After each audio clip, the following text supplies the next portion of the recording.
Hello guys, this is Hinza here for NFT Studio 24 podcast series. In that series, we will conduct interviews from the expert from all over the world to know their insight regarding the Web3, Metaverse and blockchain. Today's we have a very special guest and Japanese biggest investor as well, Akio Tanaka, co-founder and partner at Headline and IVC. Thank Thank you you, so Hinza. much for your time here. He has a rich background working in the investment field. Akio-san was also the former head of the venture investment program for Adobe in Asia. He is joining as the founding member of many successful projects as exceptional in his sides. So I'm really glad to hear you, sir. I would like to know about your intro and please tell us about that how you entered in the Web3 market and your experience in the investment part. Yes. So we actually entered Web3 space before it was called Web3. Yes. And I think that in the beginning, actually, it was Bitcoin related. Over 10 years ago, Headline, we have a group of 4 VCs, one in US, one in Europe, one in Asia, which is us, and also one in Latin America. And one year, we actually had an offsite in Brazil where one of our partners brought up the topic of Bitcoin. Oh. And this was way back when Bitcoin, value in US dollar was like 3-digit. It was very low. Oh my God. At the time, we were just discussing, what is this new thing? And should we invest in this sector? And the guy who brought up, I think he invested in something like $50,000 US dollars worth of US at that Bitcoin time. at that time. Yes. And he's actually retired now. Not because of that, but so at the time, it was just a curiosity. What is this, new cryptocurrency and blockchain? And but in terms of investment, it happened a little bit later. I think about 5-6 years ago, when we had the kind of first blockchain boom, we started investing in companies in this space. For example, one that's going public in Taiwan soon is a company that's one of the first regulated exchanges in Taiwan, which we invested in, I think 5-6 years ago. So these are kind of in the beginning. We're mainly just trying to take a early, baby steps in learning the space. And then I think there was a massive ICO boom and bust, and things went quiet. But during COVID, something happened, and you probably heard there was this summer of DeFi in 2020, and those projects that got funded in the last two cycles earlier suddenly started having results. And then came GameFi boom with the sudden rise of Axie. And during that time, we decided, now we've gone through one full cycle, and we're starting to see real-world applications. And that's when we decided to take further plunge into this space by setting up a dedicated crypto fund called IVC. And so we basically taken a very long-term view and, having a few small experiments first. And now we think that this is it's not mature yet, but it's becoming mature in terms of investment area. Investment area, yeah, absolutely right. IVS is well-known investment firm in Japan that supports many startups. How do you pick up the startup that worth in investing in? So I do have a little bit of bias. I have a engineering background myself. I'm not a finance guy. I'm actually a product guy. I used to write code. Not anymore. Okay. It would be very bad if I did today. But and really, whether you're talking about Web3 or blockchain, or like way back when I was doing internet, I think it's now called Web 1. There is in each shift or in each new trend that we see in this internet boom, there is fundamental technical innovation. Okay. And this is the actual point. Yes. It's not just a marketing lingo. Yes. There are some set of technologies. Technology based. And like any technology, it does require people with technical mindset and skill set to implement new solutions. So one of the, I think, important things for us, it's not always, but majority of the times, we would like to find companies that have at least a co-founder with good technical skill set. I think that's an important one. This is a very important point. If someone pitch as a startup to IVS, amazing. It's IVC, by the way. IVC, yeah, it's IVC. If someone want to be joined as ICV or pitch a startup as IVC, so they have to be know about this point. If a startup is looking for the investment, what are the main criteria you are already, as you discussed already this point, but other part of the technical area, the team and other things is also the importance? Yes. So generally speaking, we would like to find a team that can create services not just in specific market, but have more global impact.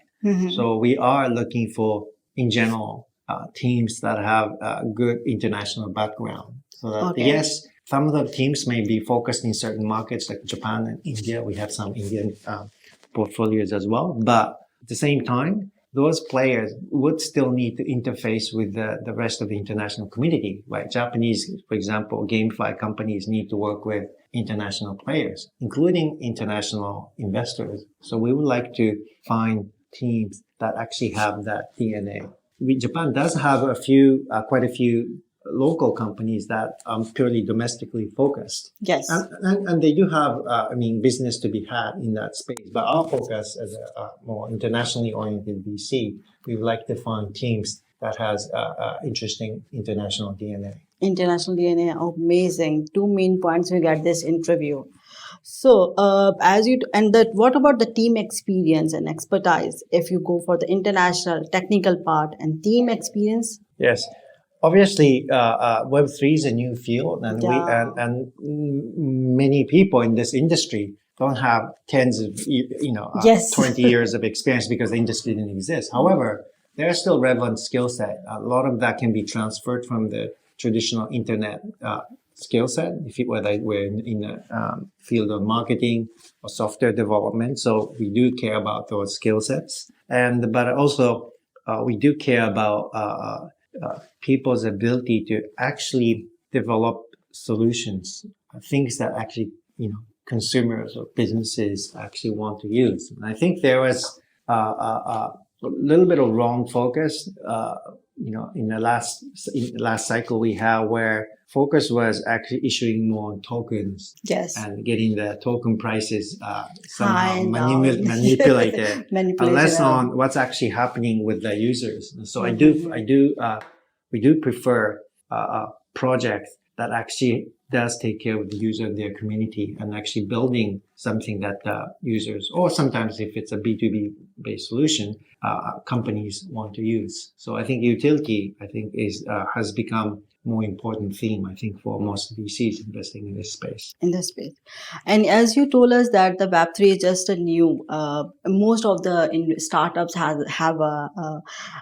the 20s or 30s CEOs. So what do you think about that? Having a young CEO is not necessarily a bad idea. And if you think about, the history of internet, we have, I think, a lot of young CEOs who didn't have maybe deep experience about transformed industry. Yes, right? Of course. Zuckerberg was, in his university, he created a social network. And Elon Musk wasn't too young, but he didn't have a automotive background. He had internet background, but he did transform an industry. So we don't necessarily think being young is a bad thing. It's actually might be a good thing because you're no longer bound by the kind of traditional constraints in terms of, people care too much about status quo and not being innovative enough. So that's good. But at the same time, to implement things, you still need experience and skill set. So it's important for the, young founder to find other team members who can fill in the gap. The gaps. Okay, that's amazing. At Headline VC, you have a wide range of investment portfolio, just like a free KK to the Web3 project, like a GPYC. It is the Japanese stable coins, and now the YCG Japan investment point of view. What was the process like when you judging the success of the startups? Okay. So Free is already a public company in Japan. It's one of the first fintech unicorns in Japan. So it's easy to say, because they were an IPO, it's successful. But we did invest in them when they had zero revenue. And the team was only like 2-3 guys. Okay. But one of the things we noticed way back was that Free was the first cloud-based accounting service in Japan. Yes. And in the beginning, their product was actually literally free. They didn't have paid plan yet. But we noticed that they already had, out of get-go, 4,000 active business users using their services, relying on it for their day-to-day business. And they were showing very strong traction, which of course led to our investment. But then look at maybe another example, JPYC. JPYC is a leading stablecoin in Japan.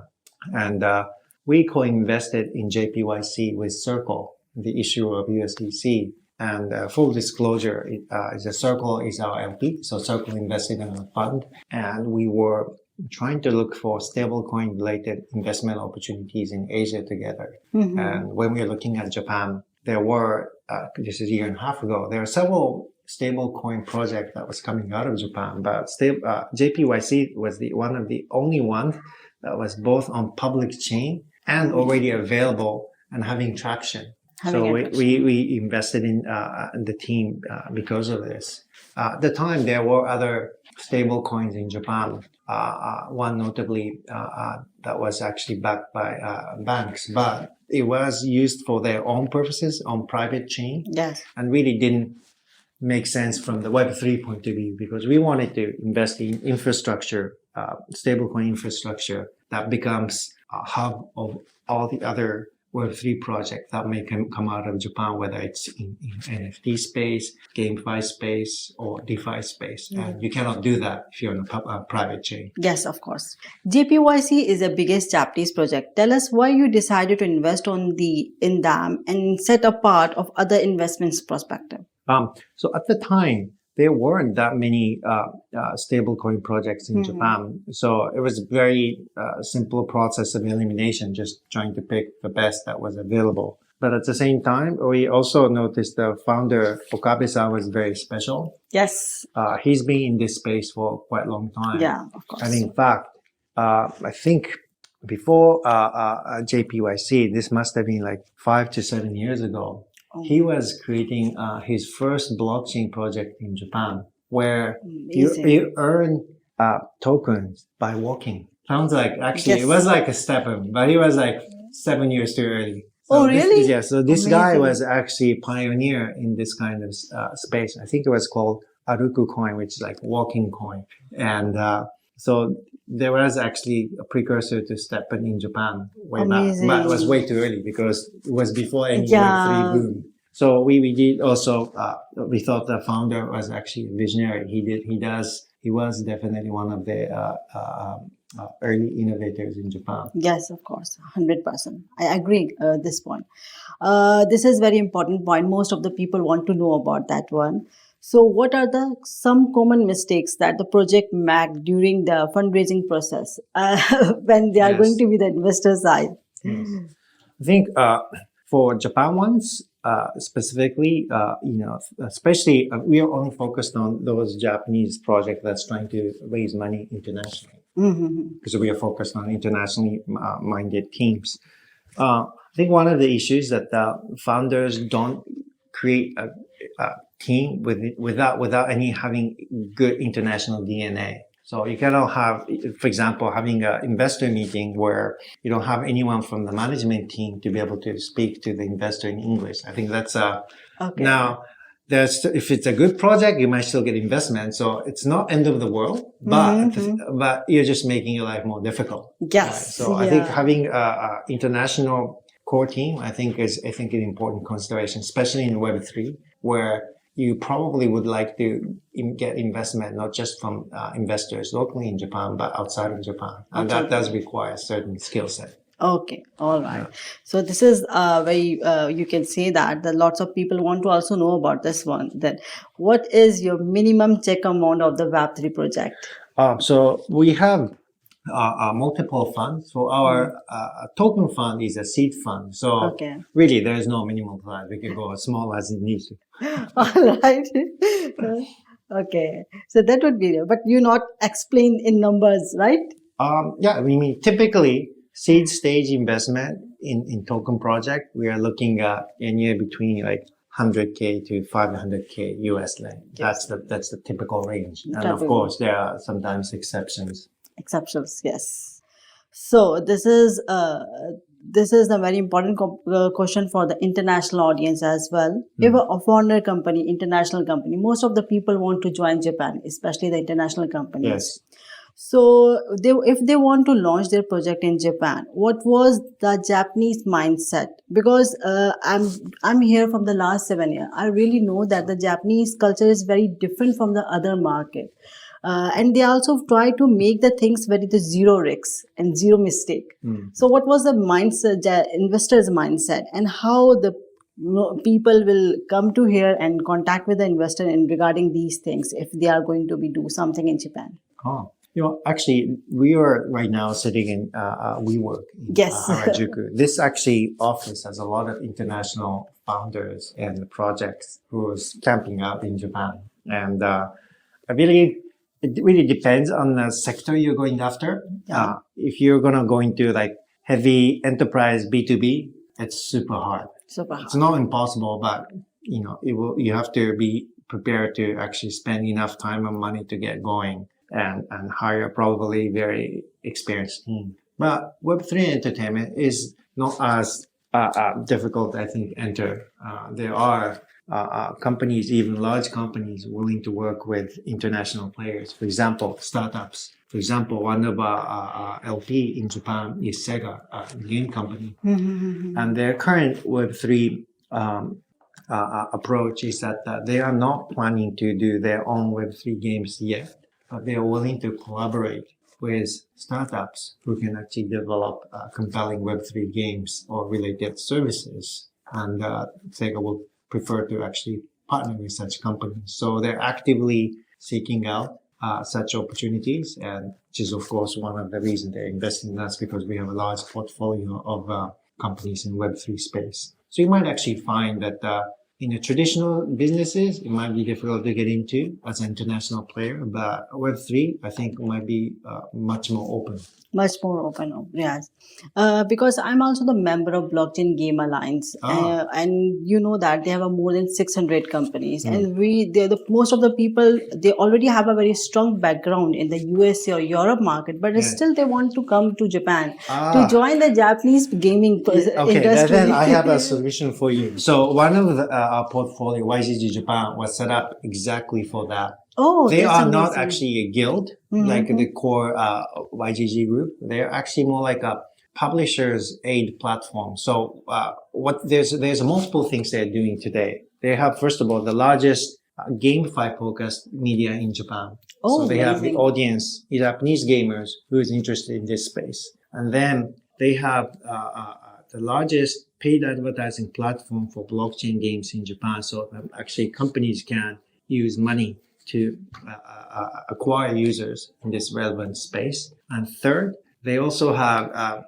game-focused KOL platform where, as a foreign company, you can actually hire Japanese influencers directly through their platform. Amazing. USDC. This is very important point. Yeah. And the reason why they develop some of those services is that because YGG Japan is getting inbound requests from foreign game companies, usually 30 to 50 companies a month, asking them to help with Japan entry. Obviously, if they did it manually, they couldn't scale. So they started developing their platforms. So today, actually, some of their services are already being used by international game companies, as well as domestic blockchain companies, game companies in Japan. So they would be the right place to go to. Yeah, of course. Please Maybe you want to interview them. Yes. Of course. This point is only for the BGA members. Yes. So let's get a start and connect with the IVC for that. So what is the YGG Japan mean? Can you explain about So that? YGG was one of the first gaming guild that started in the Philippines during the initial growth of GameFi. In our industry. And then they started actually creating global organizations like YGG in Southeast Asia, Latin America, and Korea, US and here in Japan. And so each one is actually part of this larger international group, but Japan has really focused on creating a set of infrastructure services to target game publishers and game developers. So, BG member, let's ready for that. Yes. So, NFTs 224 has been helping many Web3 startups, especially the international project, because as a CEO, I'm also the international people who are working in Japan. So, please, what you're advising for those people who want to come to Japan and try to explore this beautiful country and their business system? So, we decided to actually create a one-stop solution for international Web3 people to come check out Japan. And it started last year, and it's called IVS Crypto. Yes. This is the best event that such amazing people event can actually come join to check out Japanese Web3 community. We just had one in Kyoto with about 10,000 people attending, and about 20% of them, about 2,000 of them were international guests. Yes, 100%. And we plan to do this every year, so definitely we welcome them to come check us out. And but at the same time, if you're especially in the gaming field, I think YCG Japan team is a good one to talk to because they're already helping many international game companies. With gaming companies, yes, absolutely. Yeah, amazing. So my last question, your message to our viewers or creators, the startup companies, especially who want to join Japan or who already in Japan. So what is your message for them? Okay. So I think Japan is really lacking actually international talents. So if you're an international player who's already landed in Japan, we need you. So and there's a lot of local projects who probably need your input and presence, partnership, whatever. And so I would definitely try to be more active, not just to stay inside the international community in Japan, which might be very comfortable. But we are trying to encourage both the local Japanese community to interact more with the international community here. But I would also advise the same for the international community. There's actually very active local Japanese Web3 scene whose value may increase more if some of the international element can be mixed with it. Yes, of course, 100%. So thank you so much for your time. And I hope this interview will help all startup communities. So thank you once again. Thank you. And please don't forget to like and share and subscribe.